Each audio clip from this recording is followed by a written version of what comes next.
Butcher, campaigner and activist on UK immigration and asylum policy, who has made her name known and respected with many media appearances. A hero of ours here at Turn Left. We have Zoe Gardner. Zoe, how are you doing? Hi there. I'm doing really well, thank you. How are you?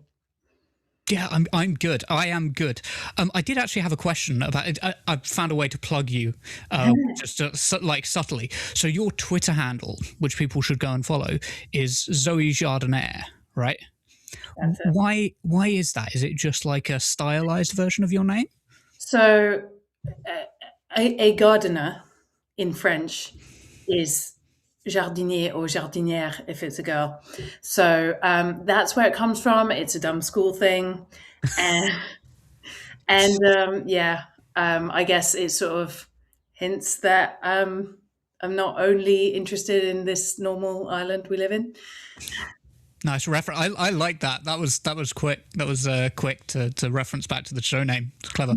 I thought that was stylized version of your name, mispronunciation of your name. I did think maybe Gardner was the anglicized version for a second. I thought, oh, have you got like French background and you're, Gardner? Yeah. And I guess it's the opposite, kind of. It is. I mean, like essentially, I'm a bit of a European mix anyway in my family, so that was why they called me jardinière at school. And then there we go. I mean, I thought it was clever and made me sound cool. And it does. It does. A lot of people think that's my real name, though. But yeah.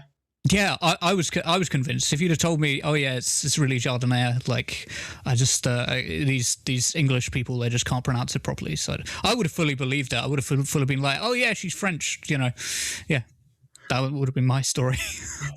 Should have gone with that. Yeah, exactly. So let's do coming up on tonight's show. Margaret Hodge and Labour colleagues struggled to defend, let's be real, it's a dying administration, isn't it? Graham Linehan is annoyed at me, yes, me personally, for saying that recording people using the toilets makes you a bit of a freak. And Shabana Mahmood says she would taser and deport her political opponents. Sorry, I just realised the words I was saying when I was reading that out. Like, I cannot believe that these are the topics. Let's go on with the show. So remember, you can help us grow by visiting turnleftmedia.co.uk/support to help fund our work, or by becoming a YouTube member. So let's go on to our first story. Well, whoever would have thunked it? Keir Starmer's government is full of alleged corruption and people who shouldn't be anywhere near power. In a Foreign Office Select Committee earlier this week, recently fired civil servant Ollie Robbins revealed that he had been pressured to find an ambassador role for Keir Starmer's former spin doctor, Matthew Doyle. And it seems that the pressure came from Number 10, maybe even from Keir Starmer himself. Matthew Doyle, who became Lord Doyle after the events described by Ollie Robbins, had the Labour whip suspended after it was revealed that he had campaigned with ex-councillor Sean Morton in 2016. He'd campaigned with ex-councillor Sean Morton in 2016, to be clear, after Morton had been charged with possession of child sexual abuse material. It keeps happening, doesn't it? Labour keep failing to do the proper checks on their inner circle, and they end up promoting paedophiles' friends repeatedly. Like, this is more than coincidence, it's becoming a bit of a pattern now. What makes it worse is that Doyle wasn't even qualified, and Robbins said he was pressured to hide the appointment from the Foreign Office. Robbins told the committee, quote, "I was under strict instruction not to discuss that with the then Foreign Secretary, which was uncomfortable. I found it very hard to think how I would explain to the office what the credentials of Matthew Doyle were to be in an important head of mission role when I was in danger of making very senior, very experienced diplomats leave the office." Now, I wouldn't want to prejudge. Perhaps this is a genuine mistake by Number 10, but I find that difficult to believe. Even if I did believe it, though, Starmer has treated the left, including people like me and you, so appallingly that I fully intend to gloat over it. And I hope you'll all join me in the flea gallery, the flea market, and watch his ministers struggle to defend him on TV. But I just wanted to start with something that we learned yesterday. Ollie Robbins claimed that Number 10 pushed for an ambassadorship for Matthew Doyle, former Director of Communications, now suspended Labour peer. Is that true? It's the first I'd heard of it yesterday. I don't know what conversations took place between Number 10 and the Foreign Office about that, but it didn't come to anything, and I don't think Matthew had the experience to become an ambassador. So I don't know what, if he was about to leave Number 10, what conversations were taking place. I mean, you're doing the interview today. You must have asked them. Did it happen? Well, I don't know. The implication is that it was Keir Starmer, right? That he was like, right, let's get this guy a nice posting. Look, did that happen? It's not unusual if someone's leaving to say, what do you want to do next? Quite what he was asked what he wanted to do next, I don't know. I'm really sorry. Because normally I'm quite forgiving when people say, I don't know. In this situation, when it was this time, yesterday morning, you must have asked the question. Or if you didn't ask the question, it's because you wanted to come in here and say, I'm really sorry, I don't know. I don't accept that. No, I always tried to prepare, but... So what did you do? Did you ask Number 10 what happened? The important point for me is... No, sorry, this is an important point for me. Did you ask Number 10 what happened? So I'm told no appointment was made. But that's did you ask decision. Number 10... We know no appointment was made. Did you ask Number 10 if it is true that Keir Starmer asked for an ambassadorship from Matthew Doyle? Did you ask the question? I don't think he would have been right for such a post. I think it's right that no appointment was made. Did you ask the question? I don't know what conversations were held with Matthew. Did you ask the question? What question? Did you ask Number 10 if it's true Keir Starmer asked for an ambassadorship for Matthew Doyle? Did you ask that question? I don't think Keir Starmer would have asked for this. I don't know what conversation. Did you ask the question? It's a really simple... You know the answer to that question. Did you ask the question? I have not asked if Keir Starmer asked this. OK. And why did you not ask that? Because you wanted to come on here and say you didn't know anything about it? No, because I don't think the Prime Minister would be in the position of picking up a phone on a personnel matter like that. He's not an appropriate choice for that, is it? And I guess part of the reason I think that people feel frustrated about this is that Labour is supposed to be the party of equality, where, status and class doesn't matter. And what this whole saga stinks of, really, from Mandelson to Matthew Doyle, is jobs for the boys, who you know, being looked after. Do you see what I'm saying here? The rationale for appointing Peter Mandelson, it was a political appointment. It's not the way ambassadors are usually appointed. That's unusual, but it's not unheard of. The rationale for it was you had a highly political US administration. You had a highly business-focused US administration. Here was someone that was a political operator who had been a business secretary. And what was the rationale for pushing for Matthew Doyle to get an ambassadorship? Well, I don't think that was a good idea, and if it happened, it came to nothing. OK. So, if you're Pat McFadden, don't ask the questions you don't want to know the answer to. You can always plead ignorance, I guess. It's kind of like Fat Tony from The Simpsons is running this administration at this point, from the way they sort of duck and dodge and weave through avoiding their accountability. But yeah, it's a good interview. Very rare to see politicians actually be held to account like that and pinned down on a question. And Pat McFadden wasn't the only one trying desperately to defend the Starmer regime. Margaret Hodge wanted to have a go, and she employed a classic technique which was best described in a tweet I found from 2023. Now, the new right-wing thing is describing crimes as generically as possible to pretend they're not crimes. Someone gets convicted of conspiracy and they start yelling, wow, so it's illegal to make plans with friends now. It's a marvellous technique that works really well if you can pull it off. Unfortunately for her, Hodge couldn't pull it off very well. Can I ask you then, Margaret Hodge, as the anti-corruption champion, what you make of this Sir Ollie Robbins revelation regarding Matthew Doyle, who I understand knew nothing about it and obviously didn't take up any post? Well, let me say, the first thing is Matthew Doyle has said clearly to me, and I hope he has to you, that he didn't know it was happening. Sure. He didn't want a career in the department. What I make of it, let's take... Matthew Doyle was about to lose his job. If somebody you're working with is about to lose your job, there's nothing wrong, I think, in saying, are there any other jobs available, as long as, that he could apply for, going through due process to get those jobs. He had no experience in foreign Well, it doesn't affairs. matter, but there's nothing wrong with friends saying, are there any jobs around? What I do think was wrong was saying that that they shouldn't have told the Foreign Secretary. I think that was wrong. Margaret Hodge, is that not cronyism? asking whether jobs are available. Just think about it in your own life. Think about it here at the BBC. If people lose their jobs in the BBC, you may say, have you thought of looking there for a job? Have you thought of looking there? As long as the process then for appointment is fair and just and open and proper, that's all right. Okay. But I do think, can I just say this final thing, that I think the whole issue of appointments is up for reform, should be up for reform, so that we get much better transparency, so there are clear rules and you don't get the political interference that there has been grossly under the Tories from the Johnson era onwards. Well, she is right. It's all up for reform, as in Reform are going to form the next government the way this is going. But, hasn't everybody been in the position where the most powerful politician in the country is pressuring their aides to get you a job? I remember I was working in Tesco and Boris Johnson phoned up and asked if I could be moved from the bakery section to the executive board. It's just the normal things that happen to us, normal, everyday people. By the way, that's Labour's anti-corruption czar, Margaret Hodge. Labour's anti-corruption czar. It's wild. Oh, my God. I cannot believe these people. I'm going to bring Zoe in because you don't want to hear me. You want to hear from Zoe. Zoe, what do you make of the whole Doyle scandal, and what does this say about the government's approach to corruption? I have to say, I hadn't actually seen the whole Hodge clip. That was something else. That really, wow.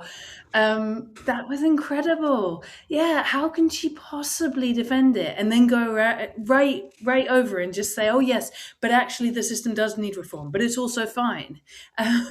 What's been done. I mean, what a joke. That woman was already a joke, but she has made herself into so much more of one. The whole thing stinks. It reeks. It really reeks. And I don't know whether I'm just older and more crotchety now. I mean, it really obviously reminds me of the whole Partygate scandal, and when it was just getting exposed to such an obvious degree how much the Tory government was lying under Boris Johnson. And, civil servants getting sacked, trying to, pass the buck and so on. It's the same kind of thing. But at that time, I was furious with them for what they'd done, but it was also kind of funny. And okay, I admit Hodge there was funny, but I find it much more. I don't know whether it's me being 5 years older and more just less fun, but I find it much more angering now. I find it really disgusting. It's so clearly a matter of Starmer either just not being there, really, not being the driver at the front of the DLR, as he's been famously described, having literally no influence on events, and then his chief of staff erstwhile Morgan McSweeney deciding that all his mates get plushy jobs, or it's Starmer doing it, or I don't know, but essentially there is a faction that convinced themselves. And I really do think there's this arrogance here that they really convinced themselves that they won this big majority at the election through their own skill and talent and genius and through purging the left and all this stuff, and convinced themselves that they really were, their shit doesn't stink and that they could do what they want and they could put their mates in whatever role they felt like because they're their mates and therefore great. And they are discovering very, very slowly that the Tories lost the last election. They didn't win it because they're geniuses. They are not, very, very obviously not geniuses. These are not smart people. And a lot of them are very, very corrupt people. And, I think we need a new section, special interest lobby group for Labour Friends of Nonces. I mean, how many mates of paedophiles can there be to be promoted to unsuitable roles? It's really bizarre. And I mean, yeah, it's so frustrating. And what's even more frustrating is after this botched, pathetic, ridiculous attempt to give this guy a formal job, an ambassadorial job, some cushy position somewhere, that didn't work out. They just chucked him in the Lords, make him a legislator for life. Why not? That's the consolation prize that you get when you have utterly failed. And let's not forget, this guy was Keir Starmer's spin doctor, Keir Starmer's head of comms, the job in the whole country that you can point to as somebody who has failed, done badly, not worked out well, not someone who is who has distinguished themselves and shown themselves to be capable of anything except like utter humiliating failure. And then they get like this gravy train presented to them. It reeks. It just reeks. I'm definitely stealing Labour Friends of Nonsense. That was brilliant. That's brilliant. Yes, I think it's fair to say they are nonce-maxing, as the kids would say. I think that's the point we've reached. You praised Sophie Ridge, much like me, and it's just good to see politicians actually be made to, because a lot of the time you see these interviews where they just they'll ask the question once, they'll maybe ask it twice, and then they just give up. And specifically on what she was nailing him on, specifically, they've done this so much. I mean, I listen to the Today program on Radio 4 because I like pain. And they do this all the time. So I just don't know about that. I'm here to talk about, my pet project from my department. And it's not good enough because they obviously have deliberately chosen not to get that information. And they know perfectly well that the reason they have that interview is because people want that information. And so I think that, and I don't always love Sophie Ridge, I should say, but I think she did really well there because she pointed out that he had deliberately chosen not to have the answers available when he came on that interview. And that exact format could be repeated in so many political interviews. And frankly, I do think interviewers should just say, well, you've deliberately not found out the information that you knew we wanted to hear in this interview. So that's the end of the interview. You don't get to now talk about whatever else thing it was that you decided I'm Department of Transport doing XYZ or whatever, which is what they always say that they're really there to talk about.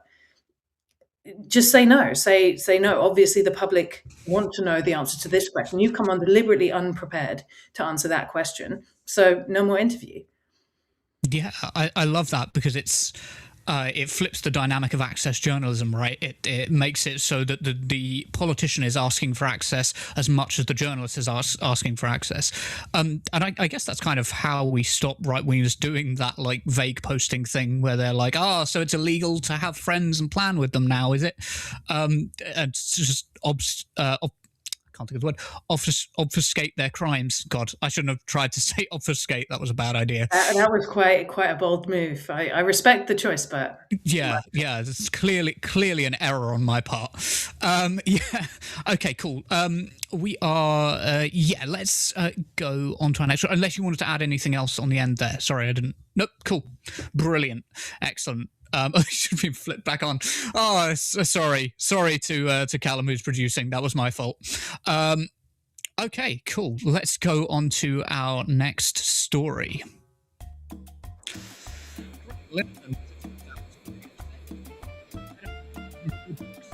To understand why, we need to go back to a tweet from 3 days ago where a TERF account posted a bizarre video from Colchester train station.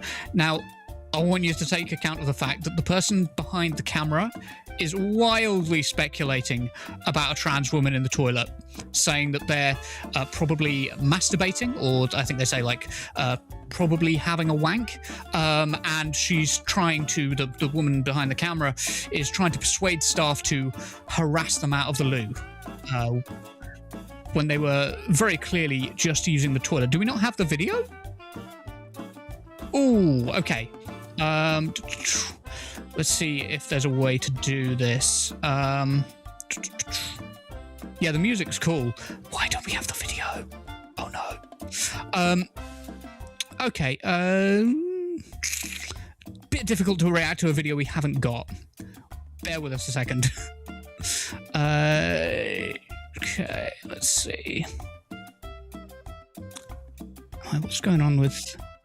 You've got it there. Okay, cool. We found the video. We were looking for. Okay, excuse me.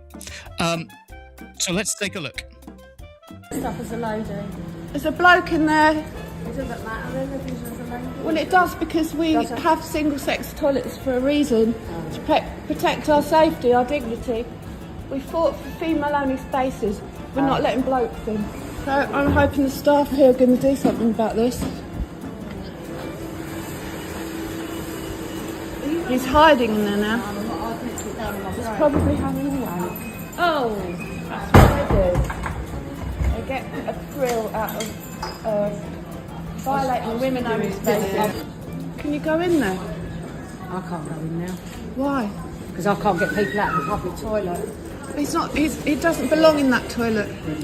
Could you help, please? There's a man in the ladies' toilets. The ladies' toilets is just... Yes, there's a man in there. Please, could you get him out? Oh.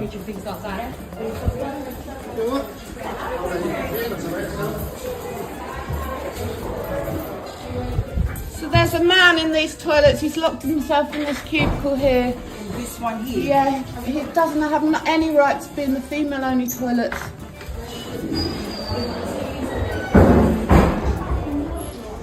It is a man.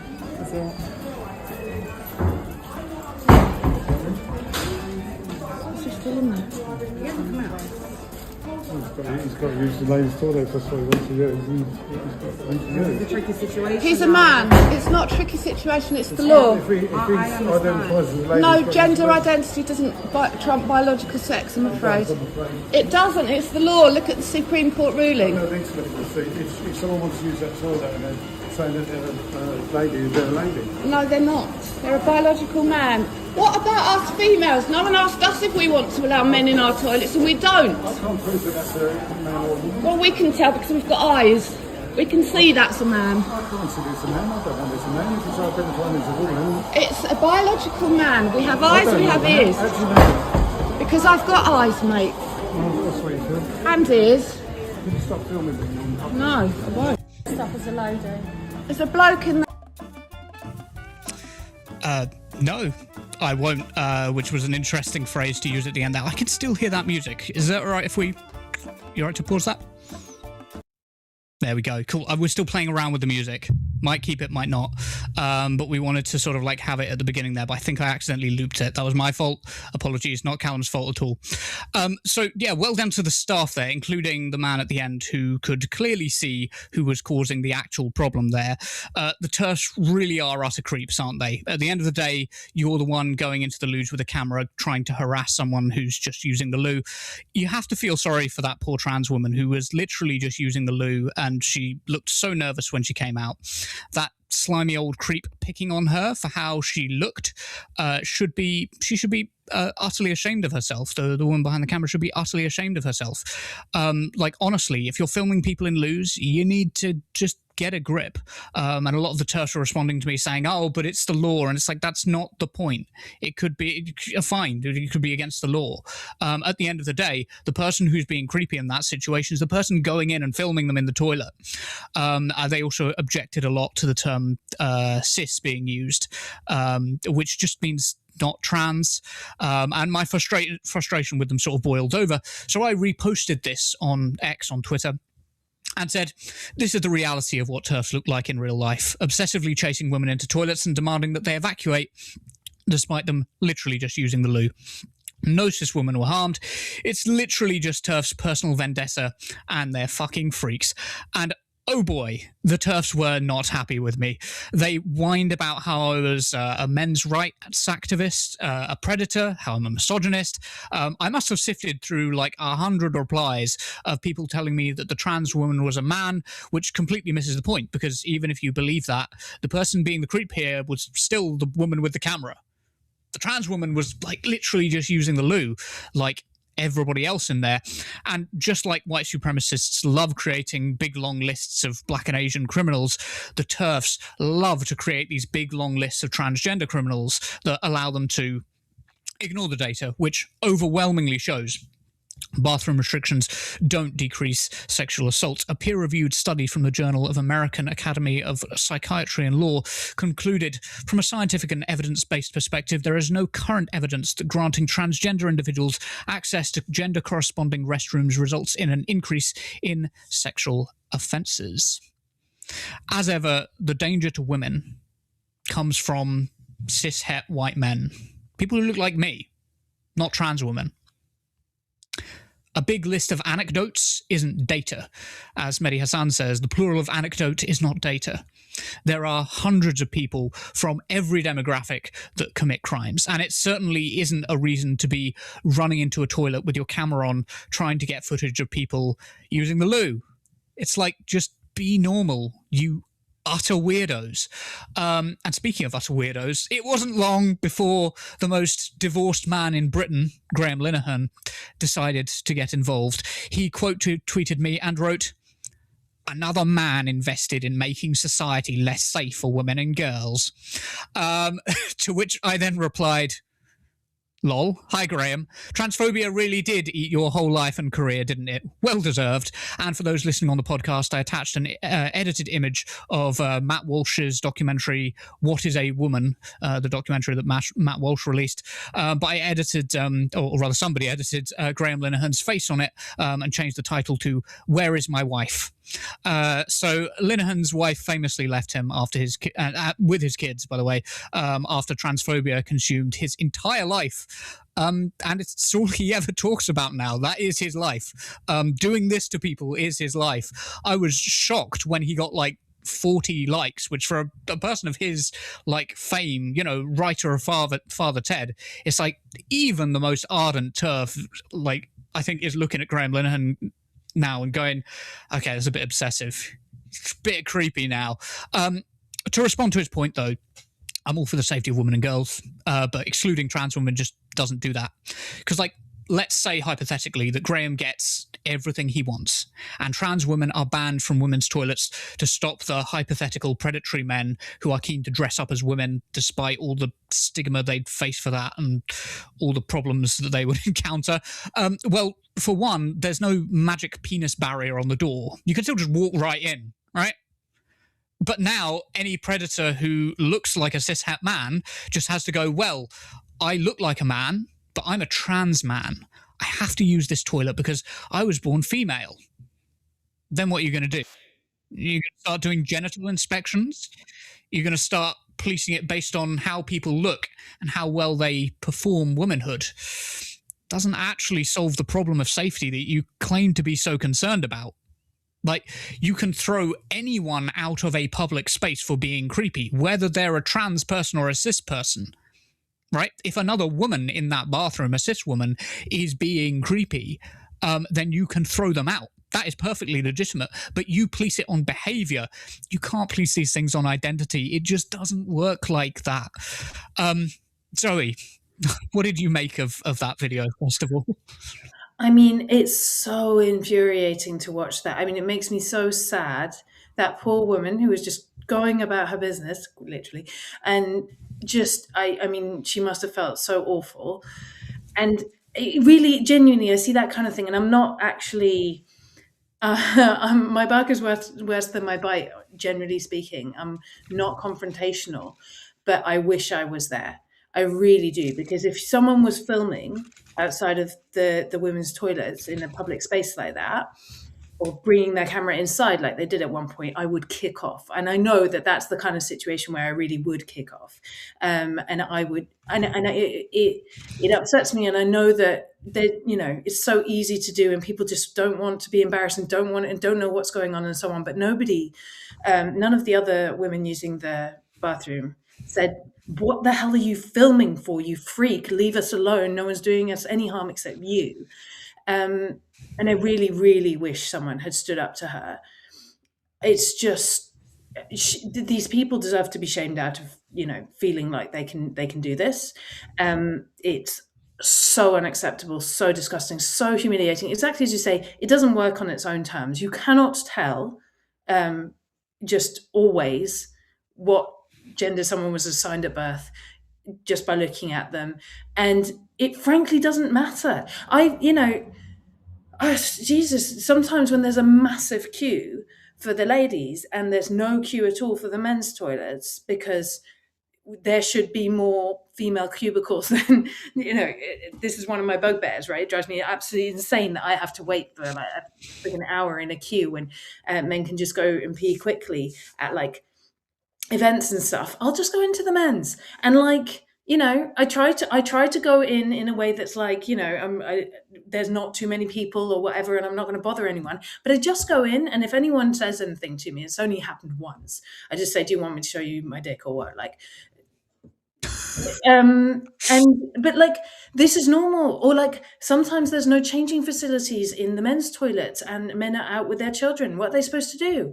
Or like there are so many reasons. Like these people want to put us all into a box and close the lid, and nobody can escape from that box. And the reality of life is that people don't fit within perfect boxes, and there are loads of reasons why these binary categories just don't always suit us. And it disgusts and upsets me to see people just so closed-minded, just have their power trip validated. And I am really glad that member of staff stood up to her at the end. But like I say, I mean, it makes me wish I was there so badly. I would have absolutely gone for her.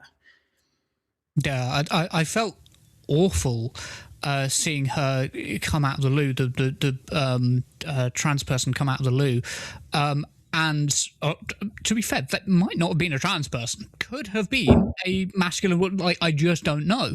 But assuming they were a trans person, this trans person coming out of the loo, and they were sort of doing this body language of like very closed down, very much like, look, I'm not a threat. Please don't kick off. Because this fucking creep is harassing them, and it just makes me oh god, yeah, that particular bit made me mad because it was just like so stupid. I think there's a lot to be said for like gender neutral loos and gender neutral toilets to help solve the problem for women as well. Like you say, the queue thing. There was a potty parity movement in the 50s, which was basically about the fact that in a lot of places, women not only had less cubicles available cubicles available to them, and there were massive queues, but also you had to pay to use cubicle toilets, but you didn't have to pay to use the urinals. So there's this sort of like, there's a history there of like women's the women's toilets being underfunded. But like TERFs aren't talking about this. TERFs are just like cracking off about like harassing some poor newly outed trans woman in a train station toilets. I think it's mad. And I think there's a lot to be said for like gender neutral changing rooms as well. Because I think like, why would you assume that I'm more comfortable getting changed in front of another man than I am in front of a woman? Like, I'm not comfortable in front of either. Do you know what I mean? I think everybody, just privacy should be the norm. I don't know. Yeah. Do you see what I'm saying on that front? Yeah, no, definitely. I mean, I do think that it's just a bit, it's just reductive. It's just, it doesn't fit real life. And yeah, I mean, my favorite toilet signs that I've ever seen were just, we don't care. And it's just like, yeah, I like that. Just like individual cubicles, nobody cares.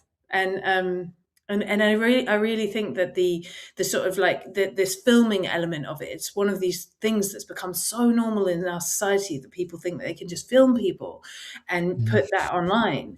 And whether that's because they're trying to expose it and make a political point like this woman, or whether that's just because they're trying to get clout and they're trying to, I actually think that, your point about privacy, it goes to that as well. Like, that is not okay. There's something that like, and I think the vast majority of people would agree with me on this. Like, I do not want to be in the background of your video, let alone do I want to be, have you shove a camera in my face and ask me something on the street or something, or try to make a political point by featuring me in your video. And people should have the right to privacy, both in toilets, obviously, changing rooms, obviously, but also just like privacy from the fucking constant gaze of like social media and being filmed on smartphones. And people should just be prevented, I think, honestly, from filming in public and without reasonable like mitigations to make sure that they're not impacting the people around them. Yeah, definitely. Like, it's something that's normalized and shouldn't be, particularly in like private spaces like that. If you're comfortable going into a loo while filming, like something is not right there. I had somebody say to me at one point, "Oh well, all of the men are disagreeing, and there was a black member of staff, black female member of staff who was there." And they were saying, oh, well, she seemed to disagree. And I thought that was like a total misreading of the situation. Because like I thought at first she was confused. At first she was like, no, the lady's looter just through there. She thought the person was asking for directions.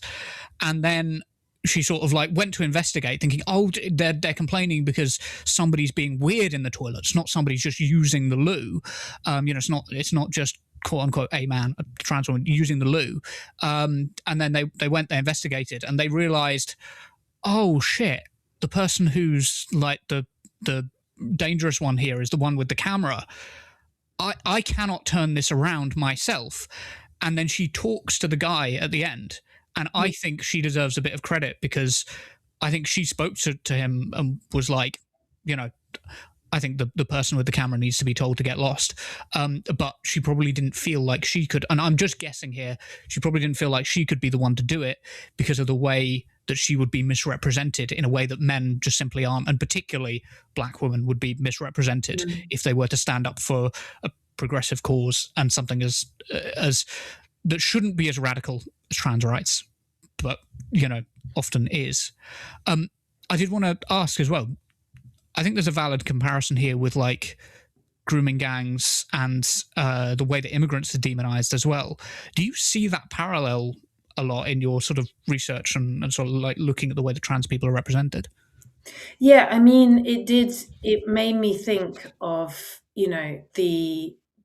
this huge ecosystem that's developed on the far right of like producing videos, sometimes just straight up fakes, like AI fakes, but sometimes like presenting people as something they're not, or filming people, like people calling themselves migrant hunters and going into hotels accommodating asylum seekers and filming people.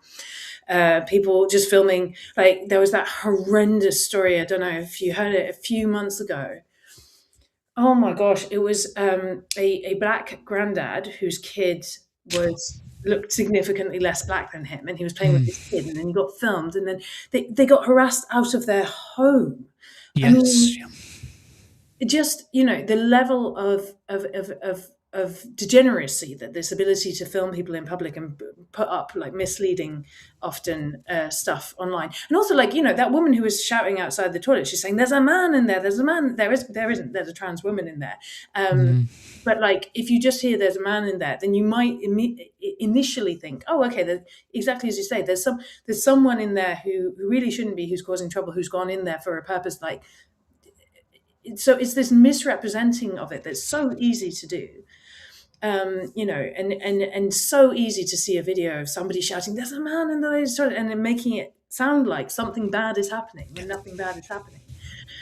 It is so dangerous. And you see this like also like in Epsom, what's been happening the last couple of weeks with these protests supposedly about a sexual assault that has occurred, but actually just an excuse for a bunch of thugs to run riot and try to find some brown people to harass, basically. And they went and you look at the footage from those protests, and you see that like most of the people are filming. I'm not saying that they're not also there for the protest, but they are, most of them, also producing content, because this has become an extremely lucrative money-making like scheme, essentially. Like you get footage of things happening, and you present it in a sensationalized way. And you can make a ton of money on the internet doing that. And I think it's a real problem, because the incentives of being able to like TikTok live from one of these demonstrations, you can make a lot of money doing that. And obviously you'll make more if it gets more violent. And I think we really need to think about how we societally police, and I put that in quotes because I don't mean literally police, but like we ourselves like societally shame and change behaviors around filming in public, basically. Yeah, like 100%. You just reminded me of Emily Hart, Emily Hart. You know what this is, right? Yeah. So basically, Emily Hart, it doesn't really exist. She is an AI figure created by an Indian scammer, like somebody who deliberately goes on Twitter and or it might be TikTok or something, and creates uses this AI persona to convince right wingers that they're a nationalist in the US or UK. I can't remember exactly which one, but basically just these people are really easy to trick because their bigotry makes them really easy to trick. They are some of the easiest people to fool and to scam, and that's not a coincidence. But didn't the scam artist say that he tried to make a left-wing version, and that leftists were just oh no, this is obviously fake? That's that rings a bell actually. Yes, I think that's the And it's not that we are smarter, because obviously we are, but it's also it's an age thing as well, right? Because this is one of my other big things that's playing on my mind all the time at the moment. But we need to protect the boomers, because we're talking about social media bans for people under 16 and so on and so forth. And there may be a conversation that's worth having about definitely there's a conversation worth having about children being impacted by social media and being impacted by screen learning. I don't know about that, but anyway, that may be true, but it's actually the boomers and the older generation who are the most likely to fall for AI scams, and most likely to fall for misinformation online as well. Yeah, it is. There's a whole thing of the AI scams, but then there's the other side of it as well, which is if they're not on their phone looking at something on Facebook that they don't really understand how it was generated, then they're looking at the TV. I'm really sorry, Ben. Someone's ringing my doorbell. You're right. Go get it. I will start the next story. Not a problem. Right. Okay, cool. Let's use that as the opportunity to go on to our next story. That was actually quite a nice little transition. Nice way to transition. Cool. And hopefully we can make this one work. But before we move on, it is 2026, and we really want this to be a big year for Turn Left. We want to be more ambitious than last year, and to really put us on the map. We would like 2026 to be the year where we can have a studio and for our contributors to be paid for the work that we do. Your support over the years has been amazing, and we are ready to take it to the next level. We do rely on small donations, so if you want to be part of a media organisation that seeks to destroy the oligarchs, then please head over to turnleftmedia.co.uk/support. There you can support us monthly on Patreon, or there is another link for a one-time contribution. Look at that shiny new website.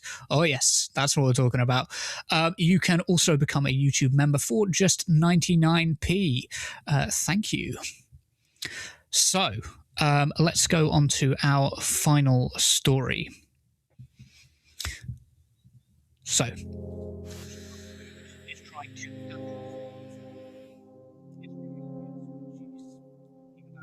confiscating refugees' jewelry or destabilizing people with whole lives here to feed red meat to the right-wing press. The problem is, no one's buying it. Labour are tanking and have been overtaken by the Greens in many polls because no one wants reform light. The people who support reform will just vote reform. They might pat Starmer on the head for demonising migrants, but they're still going to call him a socialist, Islamist, Marxist, grooming gang protector and vote for reform anyway.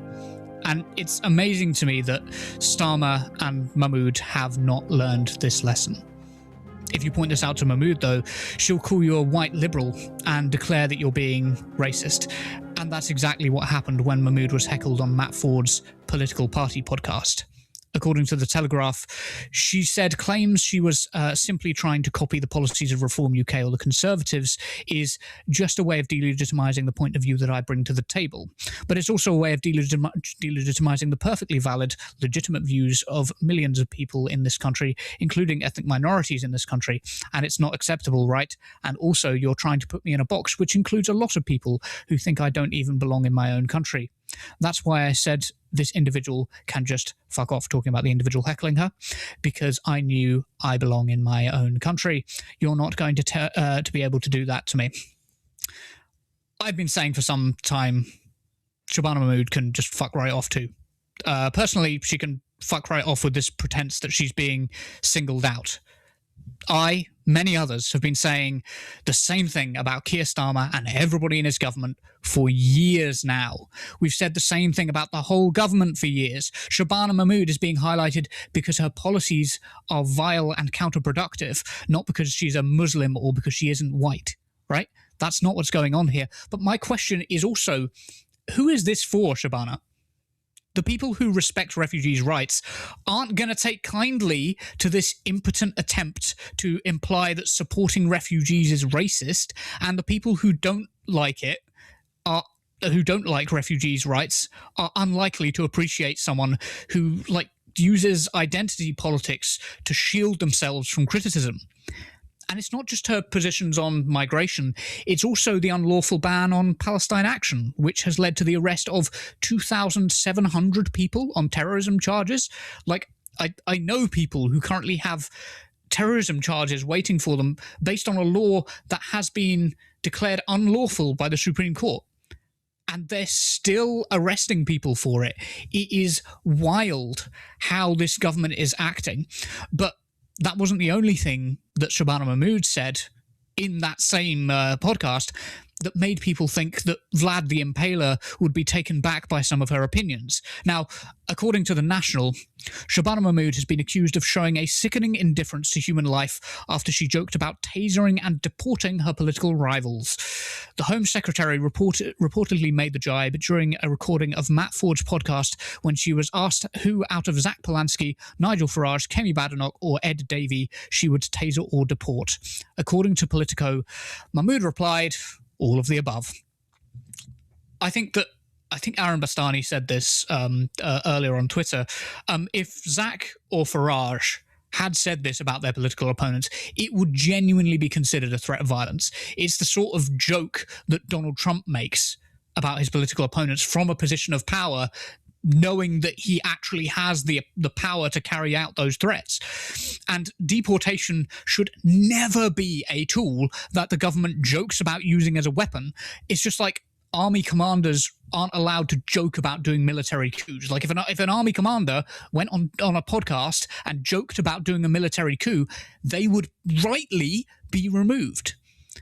I'm keeping this section kind of short so that we have plenty of time for Zoe to respond to this and to your comments. So let's bring Zoe in. Zoe, what's been your general take on Shabana Mahmood's record? And then we'll get to the specifics of this week. I have so much to say about Shabana Mahmood. I mean, listen, she has been a disaster from every standpoint. From my standpoint, first of all, I am a campaigner on migrants' rights. So she is introducing policies which are significantly to the right of the last Tory government on migrants' rights, very significantly to the right. She has done things that the last Tory government never thought about doing, never proposed doing, and that are significantly worse for the people impacted by it. So obviously I'm disgusted by her on a level that I can barely express. But she's also a disaster for Labour. And we've seen that, exactly as you said, it's not like the reform lot are going to turn around and be like, oh yeah, great. Yeah, this looks good to me. I'm going to now vote Labour. It's just not happening. It never was going to happen. But we've seen that the people who voted Labour are the people who specifically cite migration policy. You look into some of this deeper polling that's been done. 2024 Labour voters cite migration policy as one of the core reasons why they are abandoning Labour now. And so it's not just people like me who, or already thought that this Labour government wasn't going to provide a suitable rights-based agenda for migration. It's also just people who genuinely believe that, like, you possibly have to do something. There's this sort of you have to do something, right? Reform's gaining, you have to. They're also being put off by Mahmood's proposals. And the experts, that advise her government, the Migration Advisory Committee, have trashed her figures on her immigration changes and said that they won't achieve what they aim to do and that they will have severe negative impacts, primarily for child poverty, but also on loads of different measures, including obviously integration. So we can get into, we can get into explaining like the nuts and bolts of what she's proposed. But essentially, she has been a disaster from the perspective of anybody, like either politically, morally, or just in terms of like the effectiveness and the impact, like in practical terms, of her policies. She is the worst in a series of horrendous Home Secretaries that we've had. And that's where this whole thing comes in, because she seems to have missed the fact that she's actually our fifth non-white Home Secretary who is implementing anti-migrant policies. And, if anyone was impressed by that trick, back when, it was Sajid Javid or Priti Patel or Suella Braverman or James Cleverly, we're not impressed by it anymore, actually. Nobody cares that you are of Pakistani heritage, my love. Nobody cares. Nobody cares. We care about what you are doing to this country and the massive harm that your policies are doing. And you know how unpopular your policies are within the Labour Party. And so you can't defend them on their own terms. You are a massive liability to the Labour Party at the moment in terms of your policies and politics. And so that's why she's desperately trying to make this about her personally, about her identity, and trying to turn any criticism into that. I mean, Priti Patel did the same thing, love. It didn't work then, and it's not going to work now. And I think that she's obviously getting advised by people who think that she should be the next leader of the Labour Party. God help us all. It will never happen. I bloody hope. And she's being advised to court controversy. She's being advised to try to develop a personality. I mean, you've binned the personality that you had before Labour came to power, the one that went on refugees welcome demos and pro-Palestine demos. That one, you've chucked that one away. So you need a new personality now. And we're going to try to make you edgy so that people find out who you are, and that maybe, people think you're cool or something. I genuinely think that that's what she's trying to do with these, like, I would taser people. And she swears a lot, and she used the P word in Parliament. Like, she tries very hard to get attention and controversy around her as an individual. But it's been done, love. It's been done. And we are tired of this. Nobody is impressed now by somebody with a non-white face making anti-migrant statements. I mean, check out Zia Yusuf. Like, it is not new. Yeah, I was on a podcast a little while ago talking about, and I'm not by any means saying that this government is comparable to the Third Reich at all, but it is interesting that it's my field of expertise. I can hear Callum laughing in the background because he's like, "Hey, you can't help but bring up the Third Reich." No, it's because there's a really interesting book by Wendy Lawler called Hitler's Furies, and it's about how a lot of women, despite the Nazis being a very patriarchal regime, a lot of women could reset their circumstances by joining the party, by joining in with the anti-Jewish push, could gain a lot of power through the sort of the restructuring of society, the Gleichschaltung, as they would say. And it's extraordinary looking at the way that particularly right-wing women, but also right-wing figures who weaponize their minority identities, whatever those minority identities might be, in order to gain a sort of power. But that power doesn't last long. It's very short term, and at the end of the day, it does hurt them more than it gains. I did want to say I do think there's a parallel as well, or a parallel, because I remember you brought it up earlier.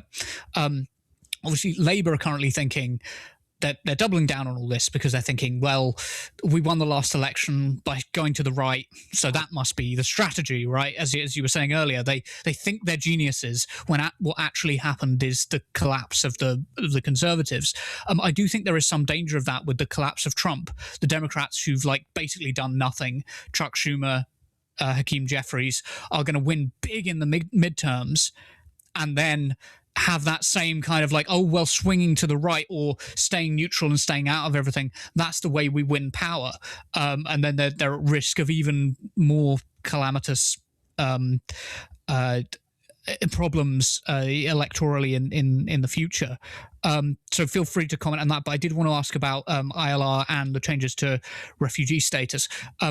What are your sort of criticisms of the changes that Shabana Mahmood would make to ILR, first of all? Well, I'll respond to that. Just really quickly to respond to what you were saying about this dynamic with the US, because I think it's a really interesting point. Nigel Farage made another announcement about horrific policies on immigration the other day. And he very specifically, because one of Nigel Farage's problems is association with Trump, right? And people don't like that and it puts them off him. And he knows that. He very specifically said, this is actually, like, look at Obama. Obama deported so many people. He didn't pick Biden either, because obviously Biden isn't popular either. But he deliberately chose Obama. And he rightly pointed out, although, to be clear, his policy is very different to Obama's policy, but he did rightly point out that Obama carried out a massive amount of deportations when he was in the White House. And I think that was just a really interesting moment of seeing how the different, like the US and the UK, this cycle that we're sort of in, and we seem to be following them, with a sort of Biden-esque failure to grasp the need for change and sort of acquiescence to the right of our sort of supposed centre-left party, which let in Trump. And the risk is that Labour will do the same with reform themselves, now trying to say, no, actually, look, those supposed left or centre-left or centrist governments actually also pursued deportation. So, that capitulation to the right's agenda being actually explicitly named as a justification for the right going further. So I just thought that was a really interesting sort of spiraling of that. That's just more evidence that, supposedly centre or centre-left parties should not emulate right-wing policies and should not pursue mass deportation. Yeah, which brings me to what I think about what Mahmoud is doing on ILR. Listen, it's one of the most damaging policies. I mean, if you had asked me to name, just to make up a policy that would be in the opposite direction of what any evidence would tell you would be a good thing for the country, for migrants, for anyone, I would have told you, make it harder to obtain settlement. Because this has been something that actually the whole migrants' rights sector has been working on for a really, really long time, is the call to reduce the length of time and reduce the cost and reduce the bureaucratic difficulties in obtaining settlement in this country, because it was already really hard to do. So to let people know, pretty much everybody who enters the country, whether it's to work, to study, to join family, anything, you are always given a temporary visa in the first place, right? Your stay is temporary, and then you can renew that leave, and you can renew that leave. And eventually, once you've been here long enough and you fulfill all the criteria, you can then apply for settlement. And that's been the case for a really, really long time. And what we've had was that for most people, 5 years was the standard time after which you could apply for settlement. Actually, I say for most people, there's loads of caveats to that. So, for example, if you had originally been here on a student visa, your time here as a student did not count towards those 5 years. You would have to switch onto another type of visa. So, for example, a work visa. And then your 5 years would start accumulating towards settlement. Another example is if you were here to work in certain types of jobs that are low paid in our economy, you would not be on a pathway towards settlement. And most people who were coming to join with family members as well would be, instead of on a 5-year pathway, they would be automatically on a 10-year pathway. So that we already had evidence of the different outcomes for people who were on a 5-year route to residence and settlement and people who were on a 10-year route.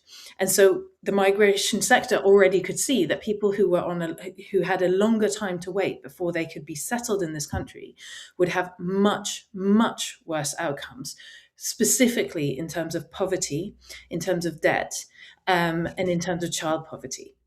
And that's because if you're on a temporary visa, you are less likely to be able to find long-term and good quality work. Your employer is less likely to invest in training opportunities and giving you a permanent contract. You are less likely to be able to get loans, things like a mortgage. You'll have to rely on loan sharks if you need money, and lots of people do end up in that circumstance. And you also have to keep repeatedly paying to renew your visa status in the country, and that runs to thousands and thousands and thousands of pounds per person. So specifically, if you're in a family, then you're paying for 2 kids and 2 adults, and each one of them is paying several £1,000s every few months to renew their leave. It's very, very easy to get into a situation of debt. So basically, it's a terrible situation to be long-term in a temporary status in the country. And that's what she's increasing now massively. So she's proposing that the minimum amount of time that normal people should spend in that system is 10 years. And that if you are a low earner, and specifically she's targeted, for example, care workers, she said care workers should wait 15 years. Refugees should wait 30 years. That's the baseline that she's putting on people. And obviously, there's all the problems I said about poverty. But there's also just a sort of an integration problem. If you can never be sure that your future in this country is stable and secure, then you're less likely to invest in building your life in this community. You have to keep one foot back in wherever you came from, or the possibility of leaving again. You just have to. You can't. So you're less likely to invest resources in learning the language. You're less likely to invest resources into your community, to getting to know your neighbors, to becoming rooted here. It basically has a huge amount of negative outcomes for the people impacted and also for the communities they live in. It's just the worst possible policy. It seems to be so shit. And so my ex manager was Canadian, and she was having this was a couple of years ago now, and I think the situation's got worse.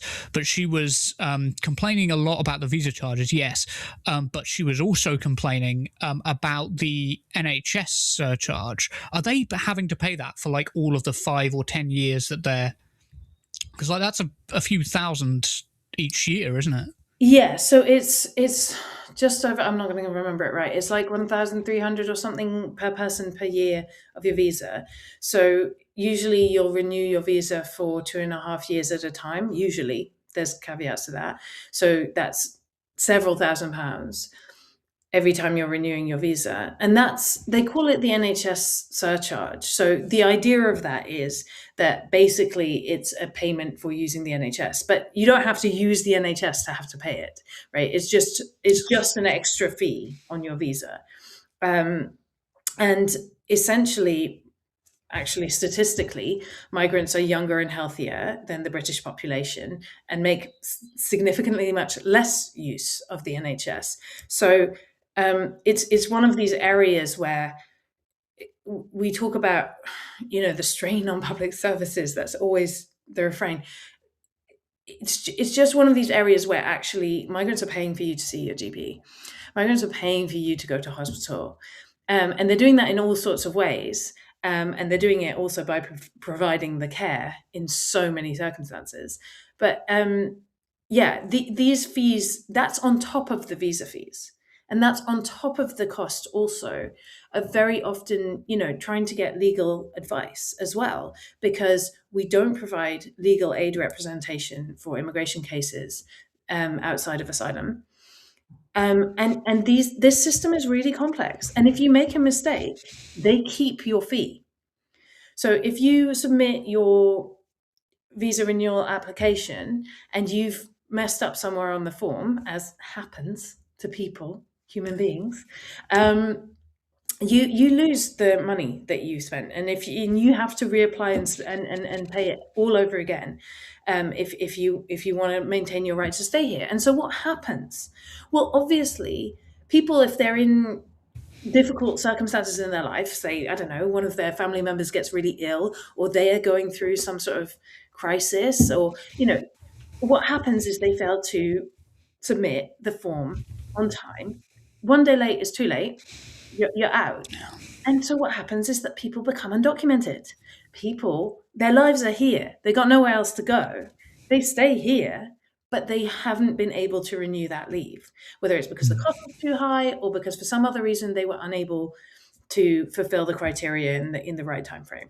And that is actually how people end up living here without status. So that's the other impact that this will have. The people who manage to navigate the system will be poorer, will be less well integrated into our society, and far, far, far more people will become undocumented, will be living here without any legal status at all because of these changes. I've done some work with both refugees and people whose status in the UK is unstable, and people don't realise. I don't know if Sopra Steria is still the organisation that runs it, that runs UK VCAS, the UK visa. I've forgotten what the acronym stands for. Can you remind me? What was it? UK visa. UKVI is the one that UK visas and immigration. Visa and immigration, is that the new term for what's UK? It changes every few years. Right. Yes. They don't. I don't think most people appreciate from the perspective of somebody who's had to try and help them contact people, just how unreachable the UK VCAS, UKVI actually is. Like, if you want to have your documents sent in to UK VCAS, you've got to go book an appointment at one of their centres. People travel across the country to do this, and then you arrive at the centre. You have an appointment for that time, and if you miss that appointment, that's it. That is literally it, and the people who you're speaking to have no power, if that makes sense. The people with the actual power are all miles and miles behind in the offices. The people who actually do the scanning of your documents literally just get sent a list of, okay, here's the person, here's the documents you need, here's the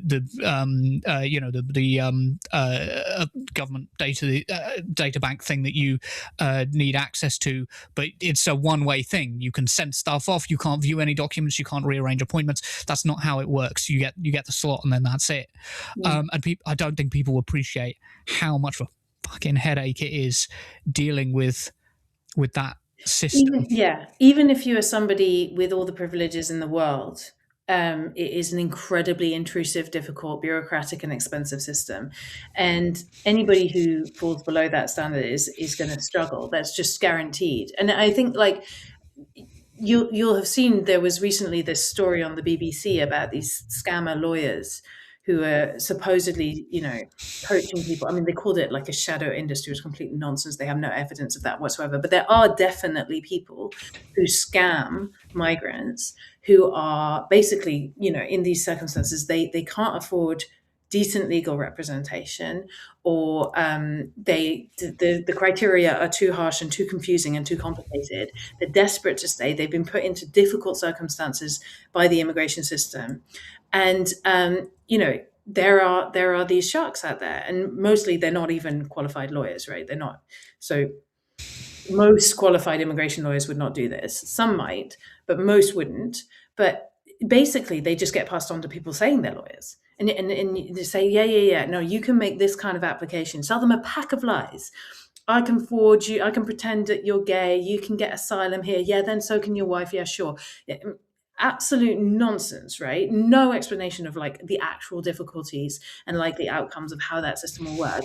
You just give me a few £1,000, love, and I can sort you out, because we put people into these incredibly difficult circumstances by having this Byzantine immigration system. And actually, the best thing we could possibly do for our immigration system is a massive simplification, right? We shouldn't have a different status and a different set of rules for somebody working in this kind of job when they come here than somebody working in that kind of job. We shouldn't have a different set of how many years it will take you to obtain settlement for somebody doing this and somebody earning that and somebody on this pathway or that pathway. We should have a universal approach to immigration that treats everybody, regardless of what they earn or their circumstances, why they've been allowed to stay in the country, equally, and that moves them towards settlement and a secure status, because that is what helps people both to have, reasonable lives, but also to be able to be part of their society and to embed themselves in their communities. And that is what is good for our society as a whole as well. So, like I say, for many years before this government came along and introduced these reforms to ILR, we had a campaign throughout the migrants' rights sector that was all about like a universal 5-year route to settlement. Like nobody should be living in this country for longer than 5 years and still not be able to obtain settlement. 5 years is a long time to be working at putting down roots in a country. So that would have been what was preferable. And I think what's interesting, to bring it back to Shabana Mahmood, is like, she talks this big game, and nobody's falling for it, because one of the major problems with our immigration system is how much power the Home Secretary has to change the immigration system completely without putting it in primary legislation. So she's going to make these changes to ILR, she says, and make these changes to migrants' rights to settlement without having it debated and scrutinised in Parliament and without having it voted on by MPs. She can just sign a piece of paper and that becomes law. And that is a major, major, major problem. It results in very, very poor outcomes because Home Secretaries just do knee-jerk policies based on whatever they think will get them a good headline. And this is a perfect example of that. So she talks a big game, but she is far, far too scared to actually put this to a debate within her party, to have her proposal scrutinised by a legislative committee, and to put it to a vote, because she would lose that vote in the Labour Party, I believe. Yeah, I think they would tear her to shit, and rightly so. I think a lot about Peaky Blinders and how people, like a lot of people, particularly on the right, are like sort of, they love the imagery that comes out of the Peaky Blinders. And don't get me wrong, the imagery is really cool, like the sort of like men in suits and the caps and, all of the like fancy 1920s dress, or what is it, like 1890s to 1930s dress. And there is a sort of like culture around it, but so often people just miss the point, which is like Italian, Roma and Irish and Jewish communities in the 1930s were destitute, they were suffering, and they were open to those same vulnerabilities that you're talking about today with the loan sharks, and even for the loan sharks, it's shit. Even for the people who are at the top of that structure, the Shelby family in the story of the Peaky Blinders, right? It's not a true story, by the way. It's loosely based on a historical family or a historical gang, but like it's showing that like even somebody who gets everything they want in that system is still screwed. And whenever you leave people vulnerable, you're just feeding criminality. All the time. Absolutely. You are creating the circumstances for traffickers and for exploitative bosses to thrive. And what you're doing actually with all of the, and basically it is really just a question of degree, because reforms policies is really only this much further to the right than what Mahmoud is pursuing.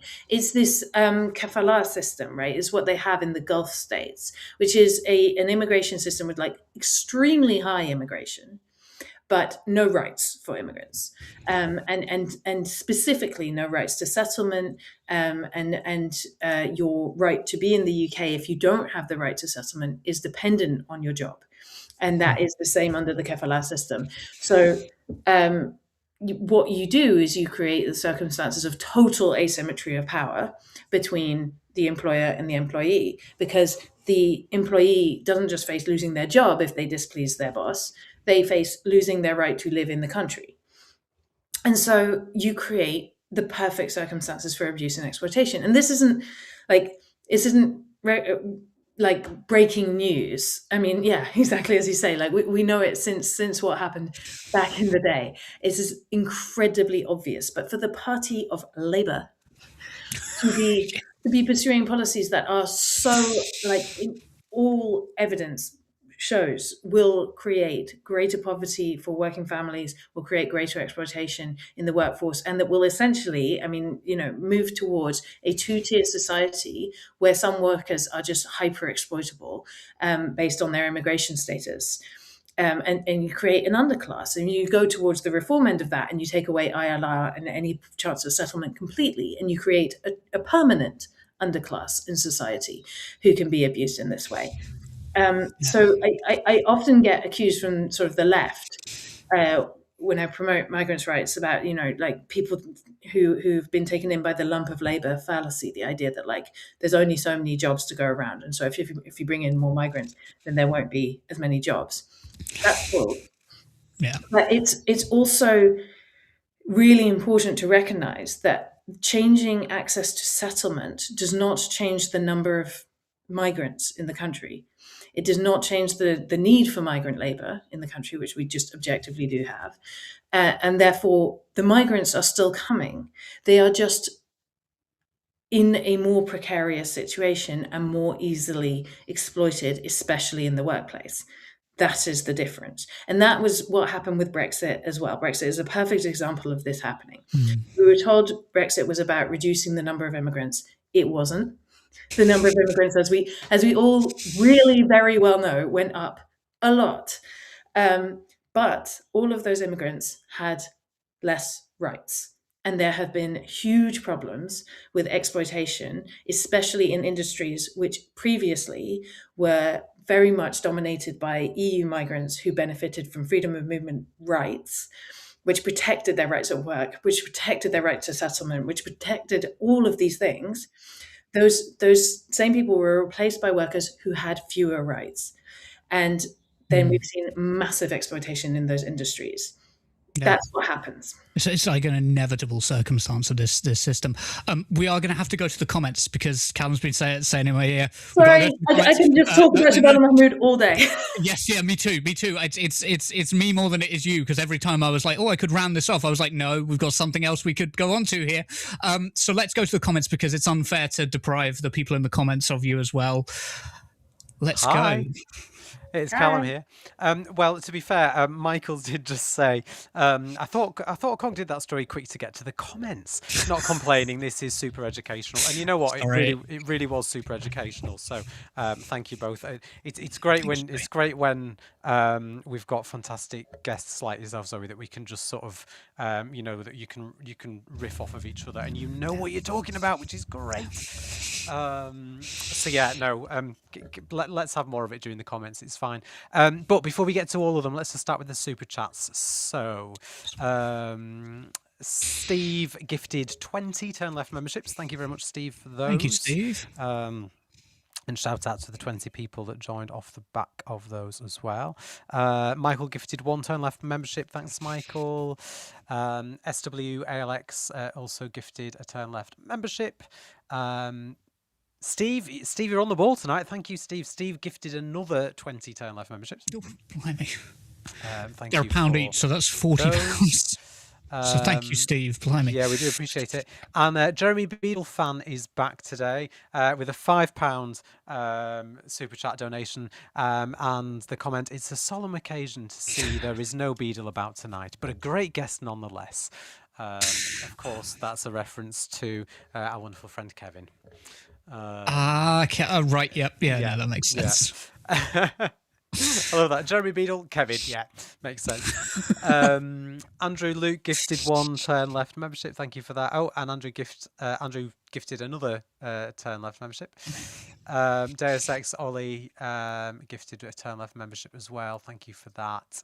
SWALX has gifted another one.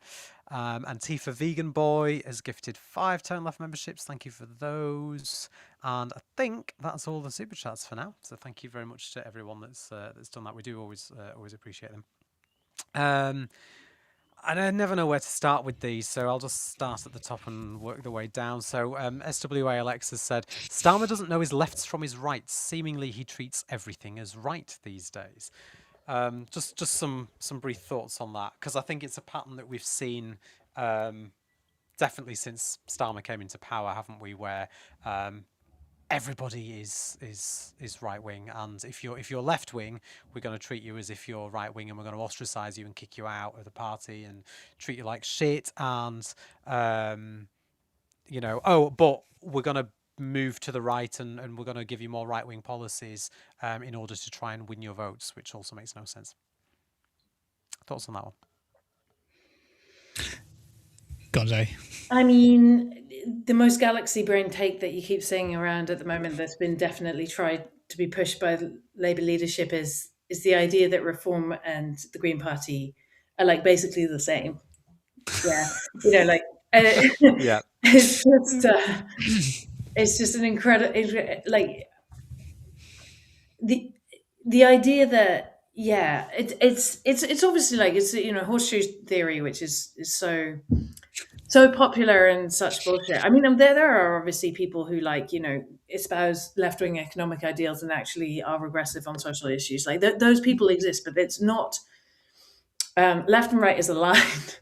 It is not a circle. The idea that talking about like radical ways of being more accepting and open and loving and sharing wealth in our society is the same actually as radical ways of like excluding people and consolidating wealth to an extreme degree is just so like it shows up the intellectual vacuousness of this Labour iteration. There is no vision, there is no ideology, and I've been accused by Labour MPs of being ideological before as an insult, and it's like because in politics, like it's actually helpful to believe in something, and if you don't, it actually starts to become really obvious and starts to fall apart. And I think that's a major part of their problem. I think the really difficult thing with Starmer was that when during the whole Brexit period, when he was speaking at the People's Vote rallies and was talking about how him and Jeremy Corbyn were friends, and even after Corbyn stood down and he was running to be leader, and he was talking about potentially being the continuity Corbyn candidate. All of the things that he said and all of the things that he did then, compared to now, it's like it's a completely different person running the country. In fact, I was having a conversation with I won't say who it was, but I was having a conversation with a member of the House of Lords who almost pretty much said the same thing, which is that from what they've seen from him on a personal level over the years, having been around him for a bit, they don't know what he stands for anymore. They just can't understand what it is that he stands for anymore, because he once seemed to have something that he believed in, and now he suddenly doesn't seem to have that anymore. So and which one is it? Which is the real Keir Starmer? It's like Slim Shady. Will the real Keir Starmer please stand up? That's like. That's the same with Shabana Mahmood, right? It's like years ago she was pro-Palestine, as Zoe said earlier. Yes. Like it's that same sort of shift of like the shift to the right, because if you're determined to find the political center all the time, and the political like Overton window just keeps getting shifted to the right because you're delegitimizing the left all the time, what you inevitably end up doing is just shifting right. It's like the losers, by the way, in that scenario is not only the left. In fact, the left tends to get a bit more popular. It's those people. It's the people in the centre. Clement Attlee quite famously said, "We know what happens to people who sit in the middle of the road. They get run over, right?" And that's exactly what's happened to Keir Starmer. He sat in the middle of the road. He's getting run over. Yeah. Anyway, let's move on. We've got loads more. Just in relation to the interview that we shared, the Pat McFadden one. Dominic Jones has said, is he hoping to bore Sophie into forgetting the question? That's a really good comment. Amazing. I mean, it is amazing how often, though, they do seem to be trying to just run down the clock on these interviews, right? We got that. We got Sorry, Zoe. So just really quickly, we got some really good comments on this. So we got user nameless entity on Twitch has said, "Good how she kept asking the question and squeezing the answer out of him." And then Autumn Leaves said they should have a trap door under his seat that leads to a sewer. Amazing. Sorry, if you dodge the question 3 times, yeah, pull the lever. You know, like on what's it called on what's his name? Graham Norton, where they have the person that tells the story in the seat and they just pull the lever and it tips. They need one of those in the news studio.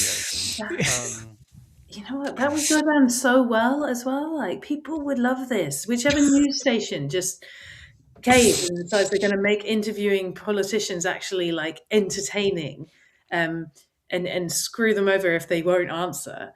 You know, everybody would watch that. I'd watch that. Yeah. I'd watch the hell out of that. I don't watch Sophie Rich, but I'd watch that. I think we also just need more. I think it's a side note, but I think we just need to see more humanity from politicians. I watched an episode of The Assembly the other day with Nicola Sturgeon, which was really interesting. For those of you that haven't seen The Assembly, it's basically it's a group of neurodiverse people, people with autism, forms of Asperger's, and other sort of disabilities and neurological conditions, and they interview famous people, and it's like, everything's like, nothing's off the table. They can ask absolutely anything. One person asked Nicola Sturgeon, what it felt like to be arrested. Someone else asked how she feels now she's divorced. She's separated from a partner. But I'm not Nicola Sturgeon's biggest fan, but I'll tell you what, it was really nice to just see a human side to a politician. And we talk about this at Turn Left a lot behind the scenes, don't we, about the just getting to see a different side to our politicians. And I know this is a side note from what we were saying, but actually, having politicians on a format like that, where the chair does get tipped upside down if you don't answer, I think it might help people whittle out who's actually a decent person and who isn't from these politicians, because people they'd have to be human, but they'd have to just answer the bloody question. Well, I mean, it's also like one of the skills that Farage has that so few of our politicians have, is like being able to sound like he's a person when answering a question. Like, I hate his answers, but he is skilled at making it sound like he's heard your question, he's going to answer it with what he thinks. And Zach Polanski can do it.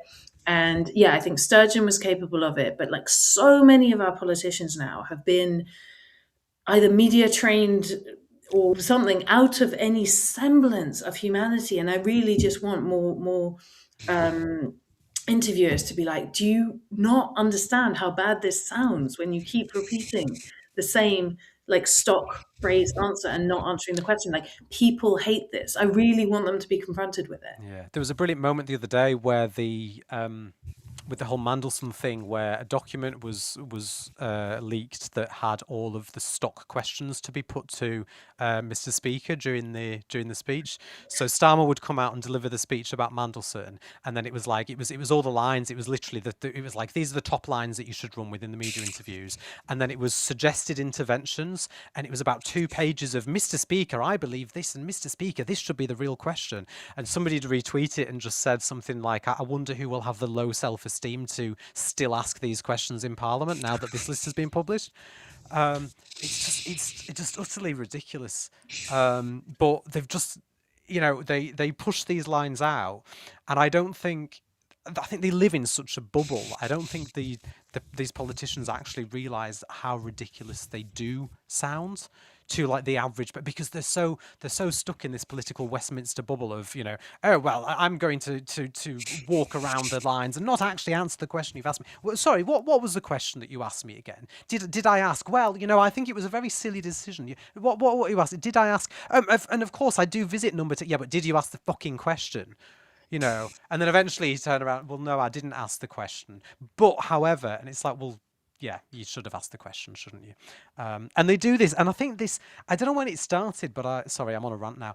But I noticed this loads during COVID, where they would send ministers out who were clearly, and you've all talked about this already, but they were clearly either completely unprepared or deliberately underprepared when they went out on the rounds, like Sophie Ridge said, so that they could say they didn't know the answer to the question. I can't remember, but there's a name for it, and they talk about it where men do this in relationships with their wives. Weaponized incompetence. That's the word. Thank you very much.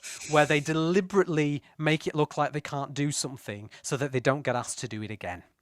And I feel it's a bit like that. It's like, well, if you keep coming out and you're not able to answer the question, it's as if they think the journalists will stop asking them the questions. But unfortunately, we do have many journalists who do stop asking them the questions and they move on. So it was very nice to see Sophie Ridge hammering that one home.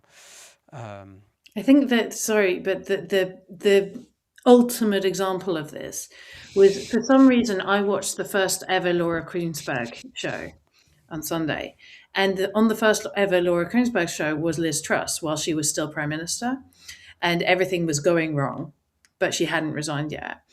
And I will never forget it in my entire life, because Laura Greensberg asked her some question, and I don't remember what exactly the question was, but it was something like, how are you going to mitigate for the impacts of your budget or whatever, right? And she and Liz Truss said, tried to deflect, and she said, no, we need to know, like, what is your plan for mitigating for the impacts of this budget? And she tried to dodge it a couple of times, and then she said, listen, I'm not going to make up policy on your show, Laura. And Laura Greensberg said, fair enough.